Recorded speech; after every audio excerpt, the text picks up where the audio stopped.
What's going on, guys? T-Mart here, and today we're going to be talking about Kinetic Armor, one of the specialist abilities in Black Ops 3 that allows you to reflect bullets. Yes, that's right, you temporarily turn invincible, which is obviously a pretty big deal. So when this was announced a couple of days ago, they announced the Spectre specialist character as well as the battery specialist character. A lot of people were concerned about this armor ability. They thought it might be a little bit OP, they thought it might be unbalanced, things like that. I was even a little bit worried because I didn't know how it was going to work. Well, today I had the chance to unlock it and use it, and I wanted to report back and show you guys what I found. So you guys can see a couple of gameplay clips here that illustrate exactly what this ability does. So anyway, in this first one here, you guys can see I'm shooting at somebody else, then his teammate, kind of comes around, he starts getting a gunfight with me, so I'm taking damage, and I'm like, alright, so I'm going to back around this corner, I'm going to activate my kinetic armor, and I should be able to deflect his bullets, right? Well, you guys can see he continues to shoot me, and rather than taking red hit marker indicators,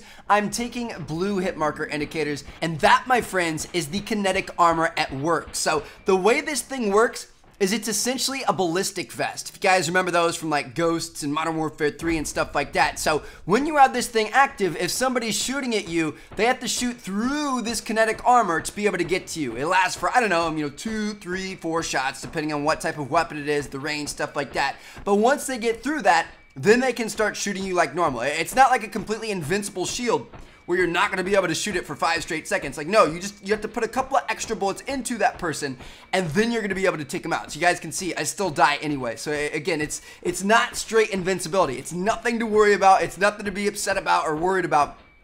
I feel your guys' pain because I was with you, but it's not that bad. You guys can see another example right here where somebody just, they keep shooting at me, and eventually they get through that kinetic armor and start damaging my actual health. Now, another thing to note is if guys look in both these instances, the head is not protected, and it even describes it in the actual in-game description. It says, reactive armor that deflects enemy bullets away from the body, still vulnerable to headshots and non-bullet damage while active. So when you have this thing active, your head is still vulnerable, and if you take damage from like a grenade or one of the specialist weapons like the bow and arrow or the Tempest electric rifle or stuff like that, it's not going to protect you from that either. Like, you're going to take normal damage. So really, this kinetic armor, like I said, it's pretty much like a ballistic vest, and honestly, I think it's pretty weak. Like, I would much rather go with something else besides this. Like, I ran it for quite a bit today just to test it out and see what type of scenarios I could, gain an advantage in. Yes, it is useful at times. If, you duck away,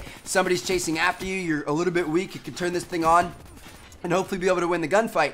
But there are a lot of other abilities and weapons that I'd rather have, and I think are a little bit more useful. So, yeah, there you guys have it. That's that invincibility armor that everybody was all worried about in Black Ops 3. It's really not that big of a deal, and honestly, I would say you're better off going with something else. So, hope you guys enjoyed. Thank you guys so much for watching. I will catch you guys later. Peace out.